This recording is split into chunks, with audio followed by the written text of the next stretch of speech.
साथियों, महापुरुषों के विचार ज्यादा लोगों तक पहुंचने के लिए सोशल मीडिया जैसे फेसबुक, व्हाट्सएप पर शेयर कीजिए। यदि जाति व्यवस्था समाप्त हो जाती है तो ब्राह्मण जाति पर इसका प्रतिकूल प्रभाव पड़ेगा। इन तथ्यों को ध्यान में रखते हुए क्या यह आशा करना उचित है कि ब्राह्मण लोग ऐसे आंदोलन का नेतृत्व करने के लिए सहमत होंगे, जिसके परिणाम स्वरूप ब्राह्मण जाति की शक्ति और सम्मान नष्ट हो जाएगा? क्या प्रगतिशील ब्राह्मणों से यह आशा करना उचित होगा कि वे सनातनी पुरोहित ब्राह्मणों के विरुद्ध किए गए आंदोलन में भाग लेंगे? मेरे निर्णय के अनुसार प्रगतिशील ब्राह्मणों और सनातनी ब्राह्मणों में भेद करना व्यर्थ है। वे दोनों आपस में रिश्तेदार हैं। वे एक शरीर की दो भुजाएं हैं। एक ब्राह्मण का अस्तित्व बनाए रखने हेतु लड़ने के लिए बाध्य है। साथियों, एनिहिलेशन ऑफ कास्ट, जाति प्रथा उन्मूलन और महात्मा गांधी को दिया गया उत्तर, इस पुस्तक के लेखक है डॉक्टर भीमराव अम्बेडकर। डॉक्टर भीमराव अम्बेडकर जी ने यह भाषण लाहौर जात पात तोड़क मंडल 1936 के वार्षिक सम्मेलन के लिए तैयार किया था, लेकिन यह भाषण जात पात तोड़क मंडल के स्वागत समिति ने इस आधार पर रद्द कर दिया था कि इस भाषण में व्यक्त विचार सम्मेलन के लिए असहनीय है। डॉक्टर भीमराव अम्बेडकर जी ने इस भाषण में दो परिशिष्ट जोड़े हैं। परिशिष्ट एक में हरिजन में उनके भाषण की समीक्षा के श्री गांधी द्वारा लिखे गए दो लेख और जात पात तोड़क मंडल के सदस्य श्री संतराम को लिखा गया पत्र संकलित है, और परिशिष्ट 2 में श्री गांधी के लेखों का उत्तर प्रकाशित किया है। सभी बुद्धिमान और वैचारिक साथियों का great Indian leaders unread book YouTube channel में स्वागत है।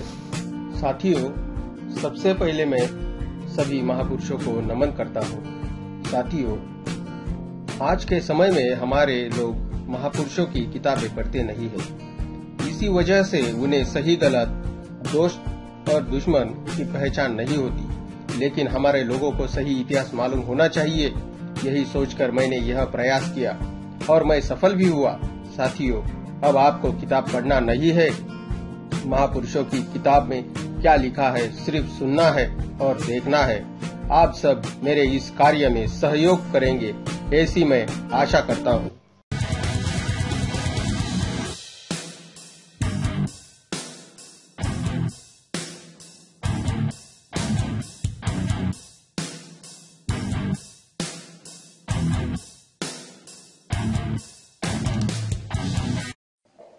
जाति प्रथा उन्मूलन, यह भाषण लाहौर जात पात तोड़क मंडल 1936 के वार्षिक सम्मेलन के लिए डॉक्टर भीमराव अम्बेडकर जी ने तैयार किया था, लेकिन यह भाषण स्वागत समिति द्वारा सम्मेलन को इस आधार पर रद्द किए जाने के परिणाम स्वरूप नहीं पढ़ा जा सका कि भाषण में व्यक्त विचार सम्मेलन के लिए असहनीय है।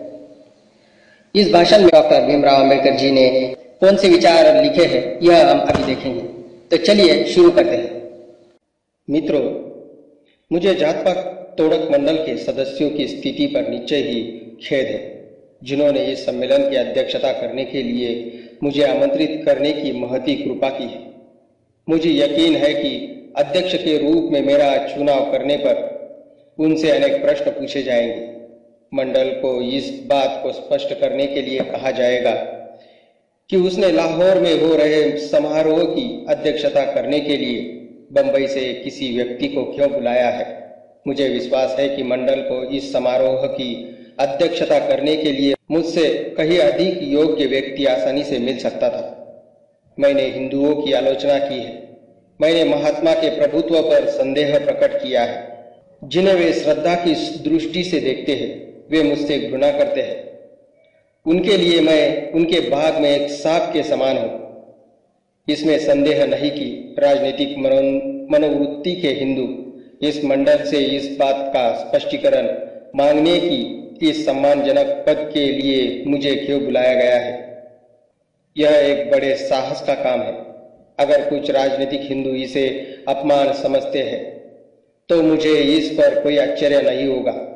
इस पद पर मेरे चुनाव से निश्चय ही धार्मिक प्रवृत्ति के सामान्य हिंदुओं की प्रसन्नता नहीं होगी। मंडल से इस बात को स्पष्ट करने के लिए कहा जाएगा कि उसने अध्यक्ष के चुनने में शास्त्रीय निषेधादेश की अवज्ञा क्यों की? शास्त्रों के अनुसार ब्राह्मण को ही तीनों वर्गों का गुरु नियुक्त किया जाता है। वर्णानाम ब्राह्मणो गुरु, यह शास्त्रों का निर्देश है।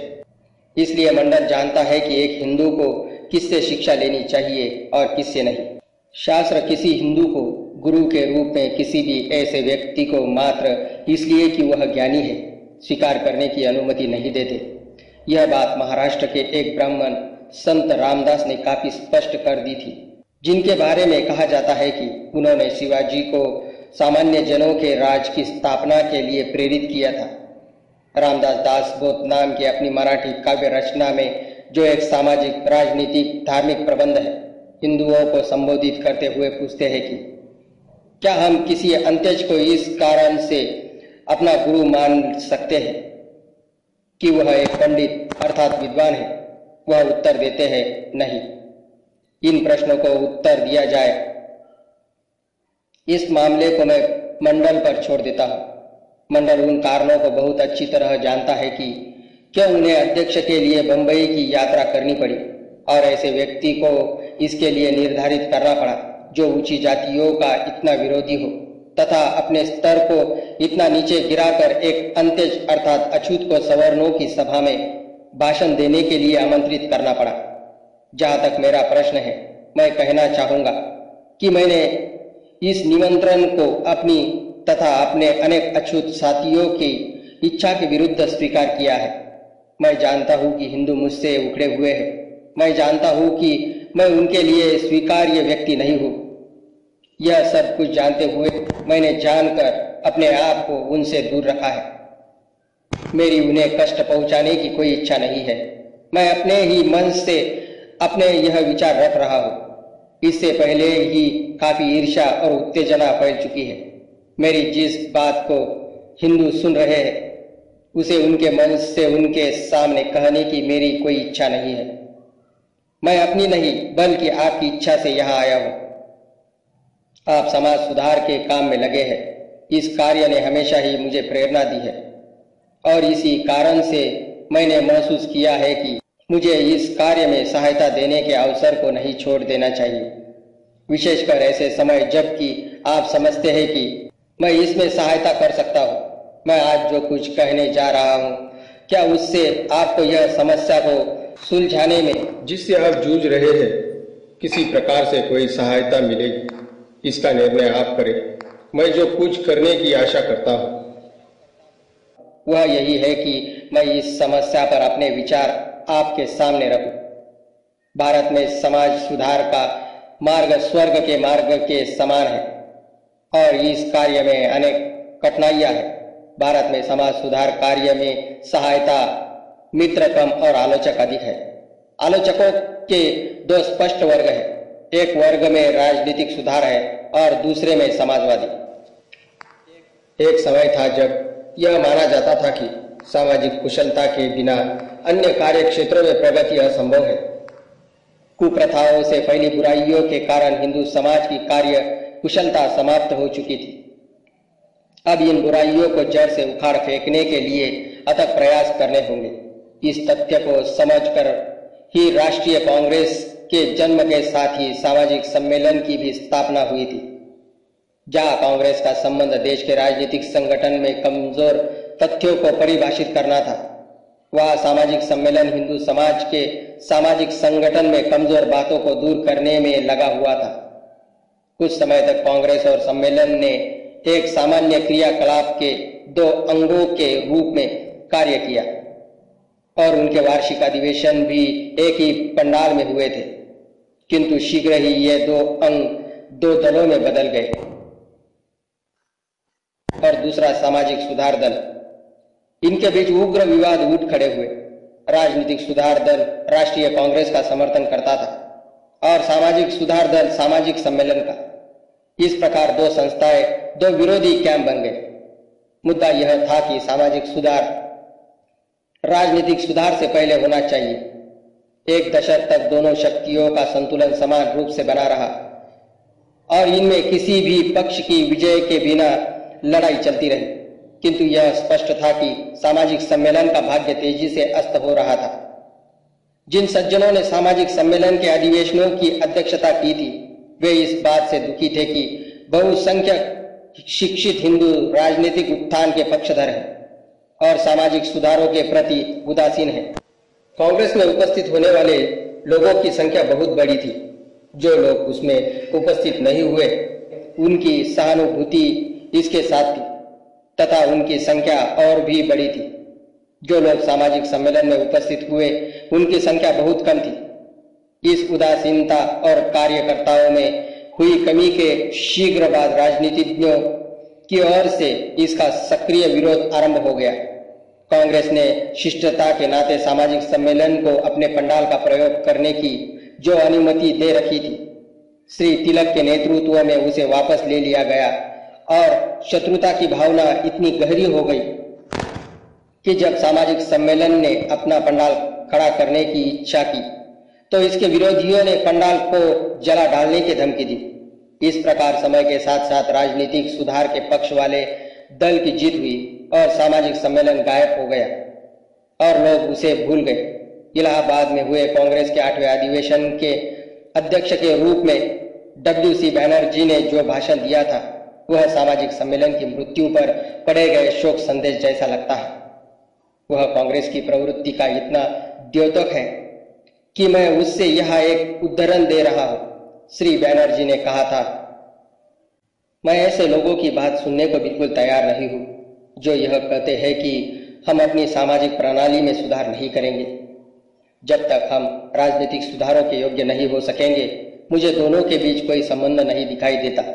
क्या हम राजनीतिक सुधार के लिए इसलिए उपयुक्त नहीं है क्योंकि हमारी विधवाएं अविवाहित रह जाती है और हमारी लड़कियां अन्य देशों की तुलना में बहुत पहले ही विवाह सूत्र में बांध दी जाती है, क्योंकि पति और पुत्रियां हमारे मित्रों से मिलने जाने के लिए हमारे साथ कारों में नहीं चलती, क्योंकि हम अपनी पुत्रियों को ऑक्सफोर्ड और कैम्ब्रिज नहीं भेजते। मैंने जैसा कि श्री बैनर्जी ने प्रस्तुत किया था, राजनीतिक सुधार का मामला आपके सामने रखा है। अनेक लोग ऐसे थे जो यह जानकर प्रसन्न थे कि कांग्रेस की जीत हुई, किंतु जो लोग समाज सुधार के महत्व में विश्वास रखते हैं, वे पूछ सकते हैं कि क्या श्री बैनर्जी की दलील अंतिम है? क्या इससे यह सिद्ध होता है कि समाज सुधार का राजनीतिक सुधार पर कोई प्रभाव नहीं पड़ता? यदि मैं मामले दूसरे पहलू पर विचार करूं तो इस मामले को समझने में सहायता मिलेगी। मैं अपने तथ्यों के लिए अछूतों के साथ व्यवहार का उल्लेख करूंगा। मराठा राज्य में पेशवाओं के शासन में यदि कोई सवर्ण सड़क पर आ रहा होता था तो किसी अछूत को इसलिए उस सड़क पर चलने की अनुमति नहीं थी कि उसकी परछाई से वह सवर्ण अपवित्र हो जाएगा। अछूत के लिए यह आवश्यक था कि वह अपनी कलाई या गर्दन में निशानी के तौर पर एक काला धागा बांधे, जिससे कि सवर्ण गलती से उससे छूकर अपवित्र हो जाने से बच जाए। पेशवाओं की राजधानी पुणे में किसी भी अछूत के लिए अपनी कमर में झाड़ू बांधकर चलना आवश्यक था, जिससे कि उसके चलने से पीछे की धूल साफ होती रहे। ऐसा न हो कि कहीं उस रास्ते से चलने वाला कोई सवर्ण उससे अपवित्र हो जाए। पुणे में अछूतों के लिए यह आवश्यक था कि जहां कहीं भी वे जाए, अपने थूकने के लिए मिट्टी का एक बर्तन अपनी गर्दन में लटका कर चले, क्योंकि ऐसा न हो कि कहीं जमीन पर पड़ने वाले उसके थूक से अनजाने में वहां से गुजरने वाला सवर्ण अपवित्र हो जाए। मैं हाल ही के कुछ और तथ्यों का भी उल्लेख करना चाहता हूँ। मध्य भारत की बलाई नाम की एक अछूत जाति पर सवर्ण द्वारा किए जाने वाले अत्याचारों का जिक्र करना काफी होगा। 4 जनवरी 1928 के टाइम्स ऑफ इंडिया की एक रिपोर्ट आप देखें। टाइम्स ऑफ इंडिया के संवाददाता ने समाचार दिया है कि कनरिया, बिचौली, हाफसी, बिचौली, मर्दाना गांवों तथा इंदौर जिले, इंदौर रियासत के 15 अन्य गांवों की ऊंची जाति के हिंदुओं ने अर्थात कालोटों, राजपूतों और ब्राह्मणों, जिनमें पटेल और पटवारी भी शामिल है, अपने अपने गांवों के बलाइयों को सूचित किया है कि यदि वे उनमें रहना चाहते हैं तो उन्हें नियमों का आवश्यक पालन करना होगा। क बलाई सुनहरी गेटेदार किनारी की पगड़ियां नहीं बांधेंगे। ख वे रंगीन या फैंसी किनारी की धोतियां नहीं पहनेंगे। ग वे किसी हिंदू की मृत्यु पर मृतक के संबंधियों को चाहे वे कितनी भी दूर क्यों न रहता हो मरने की सूचना देंगे। घ वे किसी हिंदुओं के विवाहों में बलाई लोग बारात के आगे और बारात के दौरान बाजा नहीं बजाएंगे। च बलाई स्त्रियां सोने या चांदी के आभूषण नहीं पहनेगी, वे फैंसी गाउन या जैकेट भी नहीं पहनेगी। छ बलाई स्त्रियों को हिंदू स्त्रियों के प्रसव के सभी मामले में देखभाल करनी होगी। ज बलाई लोगों को बिना कोई पारिश्रमिक मांगे सेवा करनी होगी और हिंदू उन्हें जो कुछ खुश होकर देंगे लेना होगा। तो अगर बलाई लोग इन शर्तों का पालन करना स्वीकार नहीं करते हैं तो उन्हें गांव को छोड़ना होगा। बलाई लोगों ने उन्हें मानने से इनकार कर दिया और हिंदुओं ने उनके विरुद्ध कार्रवाई की। बलाइयों को गांव के कुओं से पानी नहीं भरने दिया गया, उन्हें अपने पशुओं को चराने के लिए नहीं ले जाने दिया गया।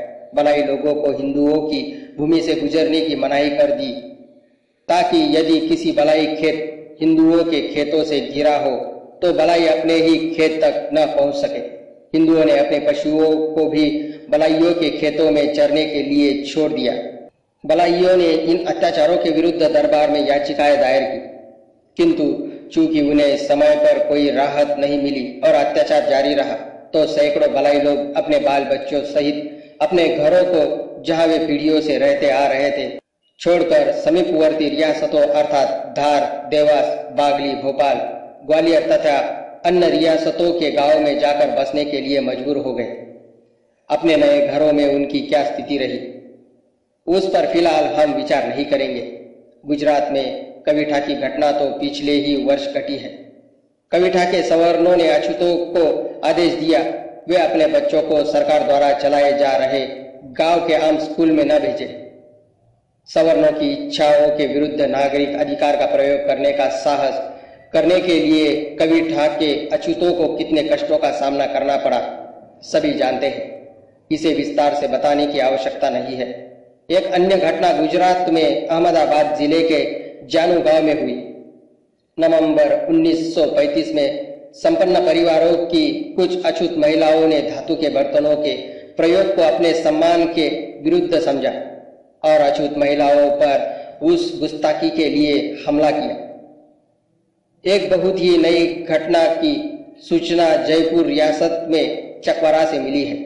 समाचार पत्रों में सूचना से पता चलता है कि चकवारा के एक अछूत ने जो तीर्थ यात्रा के बाद घर लौटा था, अपने धार्मिक अनुष्ठान को पूरा करने के लिए गांव के अपने अछूत लोग भोजन कर रहे थे तो सैकड़ों की संख्या में सवर्ण लाठियां लेकर वहां दौड़े और भोजन को खराब कर दिया तथा अछूतों को बुरी तरह पीटा। परोसे गए भोजन को छोड़कर मेहमान अपनी जान बचाने के लिए भाग गए। निस्सहाय अछूतों पर ऐसा प्राण घातक आक्रमण क्यों किया गया? इसका जो कारण बताया गया है वह यह था कि अछूत मेजबान इतना दुष्ट था कि उसने घी का प्रयोग किया और उसके अछूत मेहमान इतने मूर्ख थे कि वे उसे खा रहे थे। घी निस्संदेह अमीरों के लिए एक विलास की वस्तु है, किंतु कोई भी यह नहीं सोचेगा कि घी ऊंचे सामाजिक स्तर का प्रतीक है। चकवारा के सवर्णों ने इसका दूसरा अर्थ लिया और उन अछूतों द्वारा उनके साथ की गई गलती के लिए सवर्णों के धार्मिक क्रोध में उनसे बदला लिया। जिन्होंने अपने भोजन में घी परोसकर उनका अपमान किया था, उन्हें यह जानना चाहिए था कि वे हिंदुओं के सम्मान की बराबरी नहीं कर सकते। इसका यह अर्थ है कि किसी अछूत ने घी का प्रयोग नहीं करना चाहिए। ऐसा करना हिंदुओं के प्रति उदंडता है। यह घटना 1 अप्रैल 1936 या उसके आसपास की है। इन तथ्यों को बताने के बाद अब मैं सामाजिक सुधार के बारे में बात करूंगा। ऐसा करने में मैं जहां तक हो सकता है श्री बैनर्जी का अनुसरण करूंगा। मैं राजनीतिक प्रवृत्ति के हिंदुओं से पूछता हूं, जब आप अपने ही देश के अछूतों जैसे एक बहुत बड़े वर्ग को सामाजिक स्कूल का प्रयोग नहीं करने देते, तो क्या आप राजनीतिक सत्ता के योग्य हैं? जब आप उन्हें अपनी पसंद के आभूषण और वेशभूषा धारण नहीं करने देते, तो क्या आप राजनीतिक सत्ता के योग्य हैं? मैं इस प्रकार के अनेक प्रश्न पूछ सकता हूं, किंतु ये ही प्रश्न काफी होंगे। मैं व्यग्र हूं यह जानने के लिए कि श्री बैनर्जी क्या उत्तर देते। मुझे यकीन है कि कोई भी समझदार व्यक्ति इसका हाँ में उत्तर देने का साहस नहीं करेगा। प्रत्येक कांग्रेसी जो श्री मिल के इस सिद्धांत को मानता है कि एक देश दूसरे देश पर शासन करने योग्य नहीं है, यह बात स्वीकार करनी चाहिए कि एक वर्ग दूसरे वर्ग पर भी शासन करने के योग्य नहीं है। तब यह कैसे हुआ कि सामाजिक सुधार दल लड़ाई हार गए? इसे सही सही रूप में समझने के लिए इस बात पर ध्यान देना जरूरी है कि समाज सुधारक किस प्रकार के समाज सुधारक के लिए आंदोलन कर रहे हैं। इस संबंध में यह आवश्यक है कि हिंदू परिवार सुधार के अर्थ में समाज सुधार और हिंदू समाज के पुनर्गठन तथा पुनर्निर्माण के अर्थ में समाज सुधार, इन दोनों में अंतर किया गया। पहले प्रकार के समाज सुधार का संबंध मुख्य रूप से ऊंची जाति के प्रबुद्ध हिंदुओं से था, जो जाति प्रथा के उन्मूलन के लिए आंदोलन करना आवश्यक नहीं समझते थे या उनमें इसके लिए आंदोलन करने का साहस नहीं था। उन्होंने जबरन, विधवापन, बाल विवाह जैसी बुराइयों को जो उनमें फैली हुई थी और जिन्हें वे खुद महसूस करते थे, दूर करने की भारी आवश्यकता को महसूस किया। वे हिंदू समाज में सुधार करने के लिए प्रश्न पर ही केंद्रित था। इसका संबंध जाति प्रथा को तोड़ने के अर्थ में सुधार से नहीं था। समाज सुधारकों ने इस मुद्दे को कभी नहीं उठाया। यही कारण है कि सामाजिक सुधार दल समाप्त हो गया। मैं जानता हूं कि यह दलील इस तथ्य को नहीं बदल सकती कि राजनीतिक सुधार को वास्तव में सामाजिक सुधार से वरीयता मिली, किंतु तर्क का अगर अधिक नहीं तो इतना मूल्य तो है ही। इससे स्पष्ट होता है कि समाज सुधारक क्यों सफल नहीं हुए। इससे हमें यह भी समझने में सहायता मिलती है कि राजनीतिक सुधार दल ने सामाजिक सुधार दल के ऊपर जो विजय प्राप्त की वही कितनी सीमित थी, और यह विचार कि सामाजिक सुधार के राजनीतिक सुधार से पहले होने की आवश्यकता नहीं है।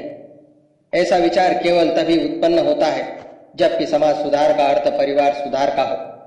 यह तथ्य कि राजनीतिक सुधार समाज के पुनर्गठन के अर्थ में सामाजिक सुधार के ऊपर वरीयता प्राप्त नहीं कर सकता, एक ऐसा शोध प्रबंध है जिस पर मैं समझता हूं मतभेद नहीं हो सकता।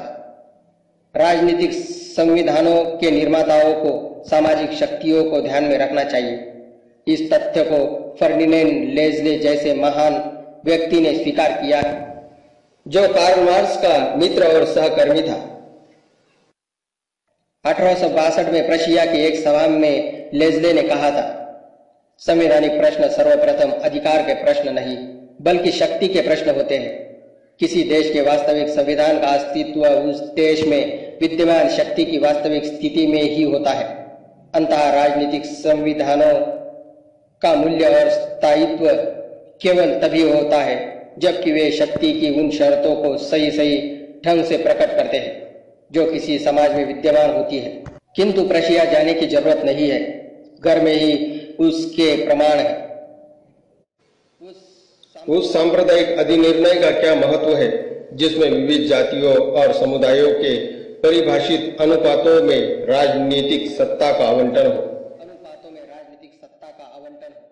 मेरे विचार से इसका महत्व इस बात में है कि राजनीतिक संविधान को सामाजिक संगठन को ध्यान में रखना चाहिए। इससे प्रकट होता है कि ऐसे राजनीतिज्ञ जिन्होंने यह नहीं माना कि भारत की सामाजिक समस्या का राजनीतिक समस्या पर भी कोई प्रभाव है, वे संविधान तैयार करने में सामाजिक समस्या को मानने के लिए साध्य हुए। कहने का तात्पर्य यह है कि सांप्रदायिक अधिनिर्णय सामाजिक सुधार की उपेक्षा से उत्पन्न प्रतिशोध है। यह सामाजिक सुधार दल के लिए विजय है, जो यह दिखता है कि चाहे वे हार गए किंतु उनका सामाजिक सुधार के महत्व पर बल देना ठीक था। मैं जानता हूं कि बहुत लोग इस तथ्य को स्वीकार नहीं करेंगे। इस प्रकार विचार अभी मौजूद है और इस बात पर विश्वास करना अच्छा लगता है कि सांप्रदायिक अधिनिर्णय अस्वाभाविक है और यह नौकरशाही तथा अल्पसंख्यकों के बीच अपवित्र गठबंधन का परिणाम है। अगर यह कहा जाए कि सांप्रदायिक अधिनिर्णय का एक अच्छा साक्ष्य नहीं है, तो मैं अपने मत के समर्थन में इस पर एक साक्ष्य के रूप में भरोसा नहीं करना चाहता। आयरलैंड को लीजिए। आयरिश होम रूल का इतिहास क्या बताता है? सब जानते हैं कि अल्स्टर और दक्षिणी आयरलैंड के प्रतिनिधियों के बीच बातचीत के दौरान दक्षिणी आयरलैंड के प्रतिनिधि श्री रेडमंड ने अल्स्टर को समस्त आयरलैंड के लिए समान होम रूल संविधान के अंतर्गत लाने के लिए अल्स्टर के प्रतिनिधियों से कहा था, आप जिस राजनीतिक सुधार को पसंद करते हैं उसकी मांग करें, आपको वह मिलेगी। जो लोग भारत में अल्पसंख्यकों पर दोषारोपण करते हैं उन्हें इस बात पर विचार करना चाहिए कि यदि अल्पसंख्यक वह रवैया अपना लेते हैं जो अल्स्टर ने अपनाया था तो बहुसंख्यकों की राजनीतिक आकांक्षाओं का क्या होता। आयरिश होम रूल के प्रति शासन में रहने को सहमत हो गए, जिसने राजनीतिज्ञता की कोई अधिक भावना नहीं दिखाई और क्यों उनके लिए सुरक्षात्मक उपायों की व्यवस्था की, किंतु यह केवल आकस्मिक है। मुख्य प्रश्न यह है कि अल्स्टर ने ऐसा रवैया क्यों अपनाया। मैं इसका केवल उत्तर दे सकता हूं कि अल्स्टर और दक्षिणी आयरलैंड के बीच एक सामाजिक समस्या थी। कैथोलिकों और प्रोटेस्टेंटों के बीच एक समस्या निश्चय ही जाति की समस्या थी। आयरलैंड में होम रूल एक प्रकार से रोम का शासन रूल होगा। अल्स्टर वासियों ने इसी रूप में अपना उत्तर तैयार किया था, किंतु इस बात को बताने का यही एक अन्य तरीका है कि कैथोलिकों और प्रोटेस्टेंटों के बीच जाति की सामाजिक समस्या थी, जिसने वहां राजनीतिक समस्या का हल नहीं होने दिया। इस साक्ष्य को फिर से चुनौती दिया जाना निश्चित है। यह भी साम्राज्यवादी हाथ काम कर रहा था, किंतु मेरे साधन समाप्त नहीं हुए हैं। मैं रोम के इतिहास में साक्ष्य दूंगा। यह कोई भी यह नहीं कर सकता कि कोई दुष्ट आत्मा काम कर रही थी।